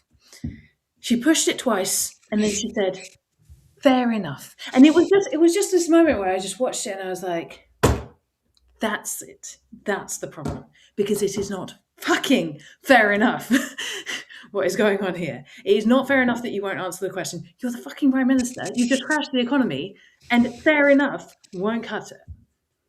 Yeah. Can we get you just hosting the show? Can the BBC give you a job? Yeah. I think unfortunately very few people come on. You'll be fine. Moving on anyway. I think, are we on the same? So this was about the Andrew Doyle thing. Ligala Deville has said, that's what I don't get. Why do the rest of us have to be charismatic, innovative, multitaskers to get a shitty office job? And then there's this muppet. Because we haven't got Morgan McSweeney making a call saying, can we get an ambassadorial job for you, please? And on that point, Vicky Cleeve's comment, actually, Vicky said in her scenario, talking about Margaret Hodge, in her scenario, it's, hey, any jobs going in your department I can apply for? Not, oi, can I be ambo somewhere, please? And QVC Owl, also about Margaret Hodge, has said, she now claims in the Guardian articles that she defeated the BNP in 2010. Us veteran anti-fascists remember her pandering to them. Yeah. She's a piece of work. Yeah. Really, I bumped into her once at Labour conference and tried to get a vox pop from her, not realising that it was her.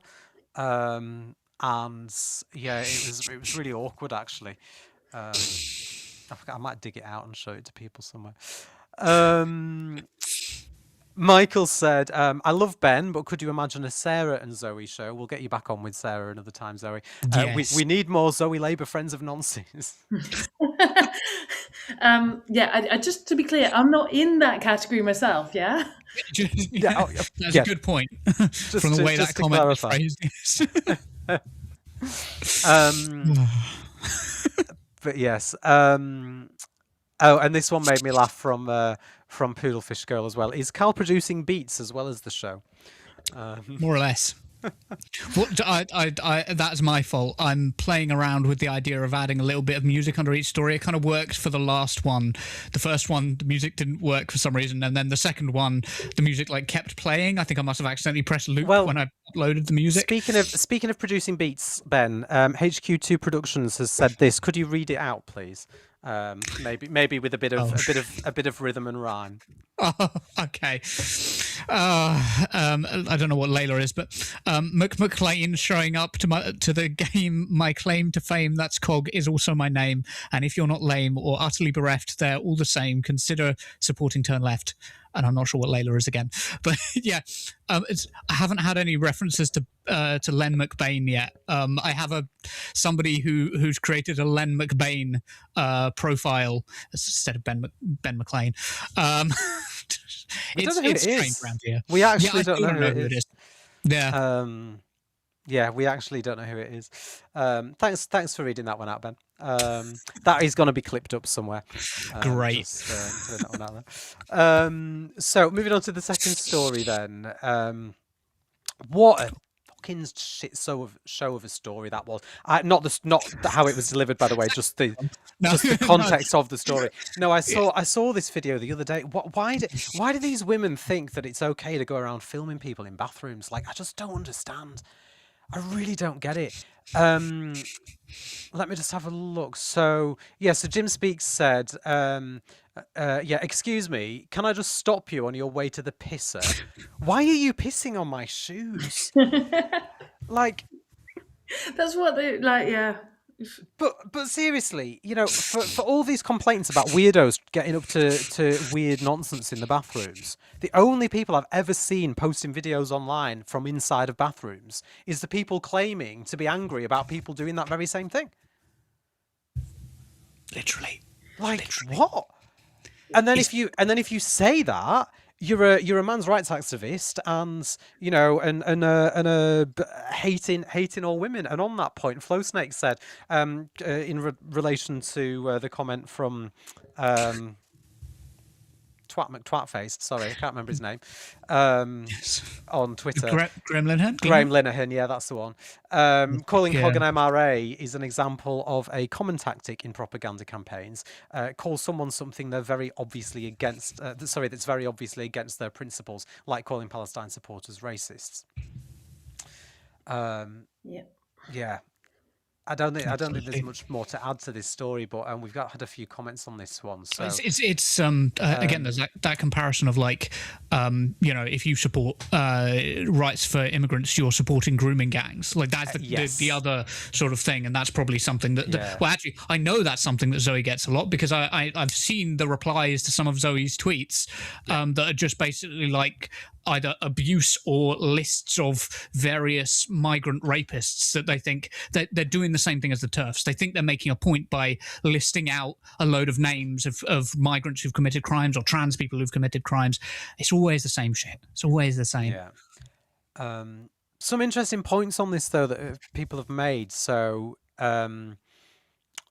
like we've got this one. We've got this one from Poodle Fish Girl. In fact, there's 2 points actually that you've made that are good. This one, this is horrendous, and why I don't use public toilets, because I know I'll end up in a confrontation and become the poster child of a violent trans woman that they're looking for. And this is the other thing, isn't it? They're going around and they're filming, and we talked about the auditors and people filming stuff all the time. And I've had run-ins with them at protests in Manchester and elsewhere where I can't do my job to try and document what's going on, for Turn Left Off or whatever else, because I'm just another, white cis man with a camera now at these events, which is really frustrating. But the way that they act and the way that they taunt people, they want a reaction, because like you say, Zoe, it makes them a fortune on TikTok and in other places online. They're trying to provoke a confrontation. But what's going to happen is all these trans women that are being harassed in bathrooms with cameras, one day one of these women will retaliate, and they will retaliate, I would argue, rightfully, and they'll be plastered all over social media and accused of being a violent trans woman. That this is exactly the reason, that the TERFs will argue vindicates why they do what they do, and it's not okay. But Poodlefish goes on and says, which I think is a more important point, it's not against the law for trans women to use the women's toilets, though. They've willfully misrepresented the Supreme Court ruling. The Supreme Court ruling does not say that trans women cannot use the women's toilets. It also doesn't say that little trans girls can't be members of guides, for God's sake. It doesn't say that.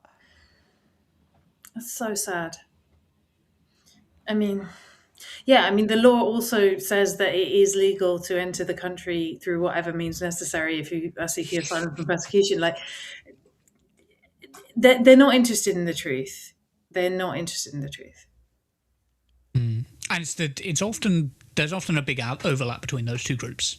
Oh yeah. Right. It's like you very rarely run into somebody who's like, who's like very, very pro migrants' rights, and it is like standing up for migrants' rights, and it is also very transphobic. Like the two things don't, and vice versa. The two things just don't tend to mix in that way, because as much as they pretend to be feminists, they're not.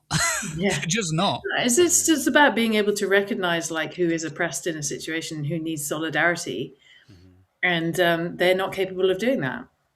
And I remember the Supreme Court ruling was almost the protest that we attended for Turn Left was almost 12 months ago to the day. I think it was the weekend just gone, and all that has happened since that Supreme Court ruling is people have had their rights stripped away from them. And I often hear, when talking about trans rights, I often hear people say to me, well what rights have trans women not got? And now the answer is a hell of a lot less than what they had 12 months ago since the Supreme Court ruling, right? But not because that ruling actually changed the law, but because people are deliberately misrepresenting what that ruling actually said, to the point where they are preventing, little girls from attending Girl Guiding, which, like you say, is just, if nothing else, it's just sad. It's just absolutely devastating. And what really breaks my heart with that particular story, and it's the same, it's people like this woman that filmed this video that were putting pressure on government to and other organisations to make decisions like this. What's really, really gets me about that is Girl Guides isn't women only when it comes to the adults that run it. So you can have a man that runs a session at Girl Guides. You can have a trans woman or a trans man that runs a session at Girl Guides. So you might have Girl Guiding clubs up and down the country where they've got a trans woman that's leading the club, or that's getting involved with the activities.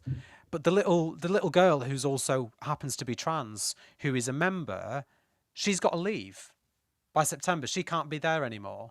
But the trans woman that runs the club, well, it's all right for her to stay because she's an adult and the adults don't have to. So it's not strictly a biological female space only anyway. So we're punishing children because a tiny number of people in society are very, very vocally angry about an even tinier group of people in society, and we're punishing kids for that. Really? Give over. It's weird to think as well. Sorry, Gonze. No, it's just I imagine being pleased with yourself that, like, little girls are having to leave their Girl Guiding groups because of your campaigning. It's just. But of course, the likes of what's the name, Kelly J. Keane and all them. They would argue that, well, no, it's because of trans rights activists that's happened. Because if we weren't advocating for trans people to have rights, then then those girls wouldn't be kicked out of Girl Guiding, is what they would argue, which is obviously completely. Yeah, that makes so much sense. It's so stupid.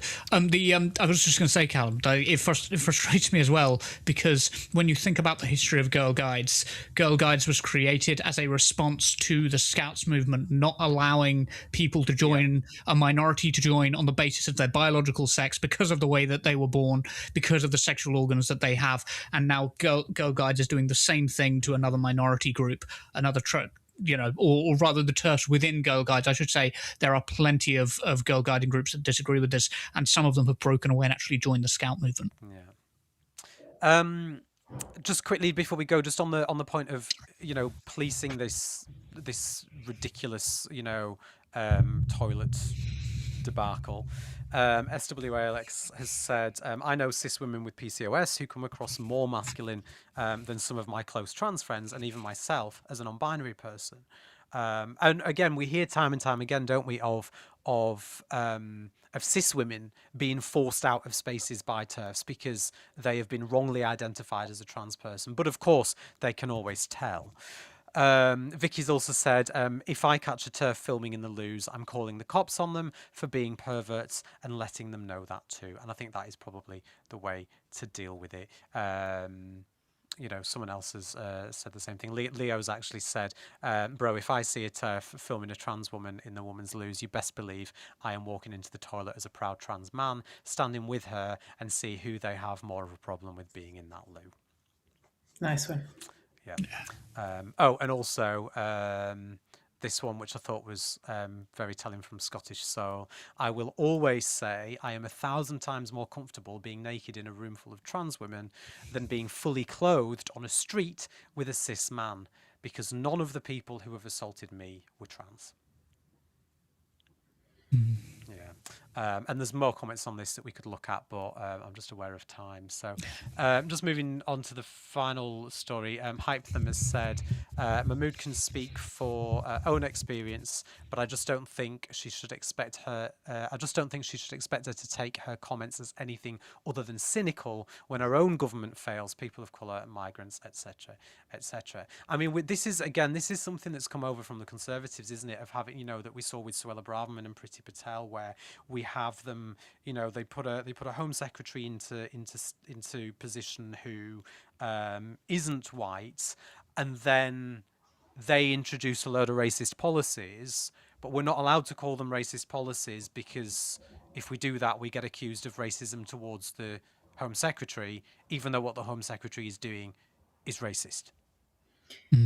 The insane irony of this ending up in a situation where it's, telling white people that they're not allowed an opinion on immigration policy. Like what the far right say that the left do. It's insane. It's just insane. Yeah.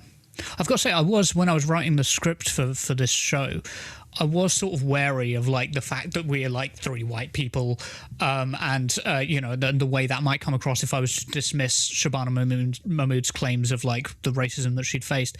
And it's well, no, if she had actually given legitimate examples of if you don't call this stuff out, it only gets worse, and the Tories and Reform will only continue to use it, right? But also, Ben, Suella Braverman, when she takes power with Reform, and I think it is at the moment a case of when, not if, she's going to be using this same stuff. And if you fall silent on it now, it's going to be too late by the time Reform come around, because they're going to be worse. But also, I remember not that long ago, Shabana Mahmood using the P slur in the House of Commons to show that she's been the victim of racism, and I think she got into trouble for using the word. But you know what, I do feel for it. Nobody should experience that level of racism in the UK. People of any background should be able to walk down the street without being called the P slur. I totally agree with that. But I can hold that view and believe that she doesn't deserve to be, victimized in that way because of the color of her skin, and also hold the view that the policies that she is introducing are also racist in certain ways and are attacking other ethnic minority groups. It is possible to hold two things at the same time. Attacking her for her politics doesn't mean that I think she should be attacked for her skin color. Also, I mean, I'm sorry, but if a Jewish member of parliament stood up and said they've been the victim of anti-Semitism and therefore we should respond by more aggressively policing the presence of Jewish people in our society, we'd be like, what the fuck? The racism she has experienced is what she uses as a completely false veneer of justification for policies to do what the racists are asking for. And that is not an acceptable response. It's like that old saying: you make you do the most damage to your argument by making it very badly, and it's like you do the most damage to causes by disingenuously weaponizing them to harm other minority groups in lots of ways. Who's that 93 said this, and I thought, yeah, that's fair. Labour tried Tory light in 2015 and lost to David Cameron. They've just learnt nothing from that. They just blamed it on Ed Miliband eating a bacon sandwich. And actually, I feel like we're. I mean, there's always talks. People always talk about the similarities between the UK and America and how we're just slightly behind America. We just wait and see what America do and then copy it. And I think that, unfortunately, we're heading that way. Labour right now are in the same position that the Democrats were in when Joe Biden was the president, where they are making stupid political decisions. They are not thinking about their core voter base. They're trying to appeal to the sort of people that want to vote for the extremist and put him into power. And instead, all they're doing is playing into the hands of said extremists, so people are going to vote for him. And what will happen is inevitably, if Labour lose the next election and Reform UK get into power, it'll be the left's fault. It'll be the fault of the Green Party. It'll be Zach Polanski's fault. It'll be Zoe's fault for for pushing out pro immigrant rhetoric all over social media. How dare you, Zoe? It's your fault if Labour lose. Like that's the sort of nonsense that they'll come out with. Anybody but themselves. Anybody but let's actually learn from our own mistakes. I'm hoping that we're going to see Starmer go after the May elections. I don't see how we can survive Mandelson, but I don't think they'll get rid of him until after May. But I'm slightly worried that he's still hanging on. I think he's them sticky hands that you can throw at the ceiling that just stick there and they're there for years and years and years. I feel like he's one of those. Someone's lobbed him at the ceiling and it's too high up for anyone to get up there and take it down. And he's just going to stick there. He's going to get covered in dirt and grime and, and in 20 years' time, he's still going to be there just hanging on, just like covered in shit.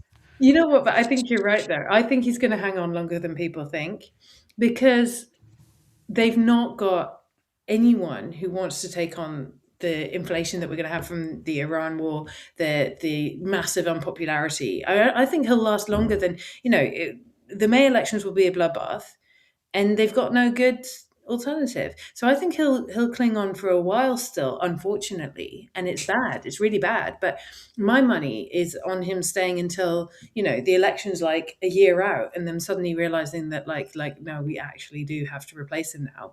And then having some sort of mad panic, but trying to bring in somebody who they can do what they did with Sunak with, right? Like somebody who's not tainted. If they replace him now, then everything that comes between now and 2029 will be on one of their backs, and it doesn't look like. I mean, I don't have any faith that Angela Rayner or Wes Streeting is going to make the situation better. To be honest, it's difficult. It's difficult to do that as well with when about 60% of the backbenchers were handpicked by Morgan McSweeney, right? So I mean, how are they going to find someone different? And actually, the obvious choice was Andy Burnham, and they stopped him from standing in Gorton and Denton. Although having been close with the Green Party during that campaign, I do think come election day, I don't know whether he would have even, whether he'd have beat Hannah or not. He may well have done, but I suppose we'll never know now. There was a photograph of him apparently going for a personal meeting at Angela Rayner's house the other day. Burnham and Rayner to have a conversation about what happens next. He looked like he had a tea towel on his head or something. I don't know whether he was trying to hide from the press or something. It was a bit of an odd photograph, but there's clearly mutterings. But I think Burnham would be the obvious choice, but his path to Parliament now seems non-existent. He had an opportunity, they didn't let him do it, and also the NEC aren't going to allow him to stand because they know exactly why he's going to want to do it. So, it's a bit of a mess. But we're probably going to have to wrap up shortly. I just want to bring in two more comments and then just go back to the super chats before we go. But Graham said. That Texas had one licensed translator for Urdu, Hindi and Punjabi. It was the same person for courts and legal proceedings in the state. ICE just arrested her, and now no one else's trials can go ahead. Now, this is a story that's happened recently, and she's the only person in the state who is licensed to translate in those three languages. She was dealing with all the legal cases for all the people that had been detained by ICE, and now they've detained her. Genius. It's so painful, yeah. So yeah, just wanted to highlight that one. One from Specs as well. Zoe is such a wealth of knowledge on this. We in Turn Left are so lucky right now. We really are. Agreed.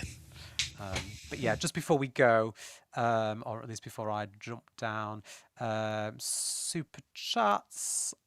We've had one more from not really Rachel Atwood. Who said, did you see Valentina Gomez go after Mahmood? Well, she's been banned from coming into the country, hasn't she? She's had a visa declined. I think she said that she would come via small boat instead. Which, to be fair, you know, that might open her eyes to some of the horrors of what people actually have to go through. She might do that and land on our shores a changed person. Who knows? I must admit, I did applaud Mahmood for that one, though. I thought that was a good move. Yeah, well, she took it with her typical level of grace, didn't she? She called her, like, she called her a bunch of slurs based on her identity, based on that. Yeah, like, I mean, once again, Mahmood, yes, she does suffer racist abuse from the racist right. Yeah, and it's invariably that same thing, isn't it? It's like what the left so often get accused of. It's invariably coming from the right wing. Painful. But anyway, thank you both very much. I'm going to jump back down to my hidey hole behind the scenes. But yeah, thanks. It's been a great show, and Zoe, I'm sure I can speak for everybody watching when I say that the knowledge and the information that you bring to our shows is always very much welcome, because I feel like we all go away having learned something, which is always good. So thank you very much. Thank you. In a bit. Cheers, Callum. And yeah, I mean, I want to echo that sentiment, Zoe. You've been awesome. It's just like talking to friends. It's really good. I love that. I love that we got so lost in the third story, in the conversation after the third story, that we were just like, and Callum had to be like, guys, we need to go to the comments. We need to stop talking about this. We're just gonna have to get together in the pub and just like hash it out one night, one time. Yes. So one day, turn left. We'll get together with Zoe in the pub, and we'll all of us will be able to go into it and rant about how terrible the Labour government is. We've already mentioned your Twitter, which is Zoe Jardiniere. Where else can people find you? I'm also on Instagram and TikTok and YouTube, but it's all the same content, so only follow me on one of those unless you're super keen. I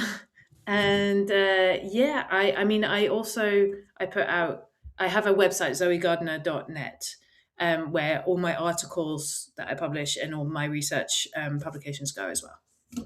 Awesome. Perhaps somebody could link that in the chat so that people can bookmark it. That would be wonderful if somebody could do that. Yes, Zoe, thank you so much for coming on. It has been an absolute pleasure. Just better than I could have imagined. Thank you so much for having me. It's been great. I'd love to come back one time. Oh, please do. Please do. Right, let's close out the show. Thank you very much for watching. You've been listening to Turn Left Media's Normal Ireland live show. We have shows every Monday, Wednesday and Friday at 7:30 p.m. And please do join us for the next one, which will be, what day is it? I don't actually know what day it is. That is Wednesday, isn't it? So Friday is the next one, on Friday at 7:30 p.m. And hopefully we will see you there. Thank you very much.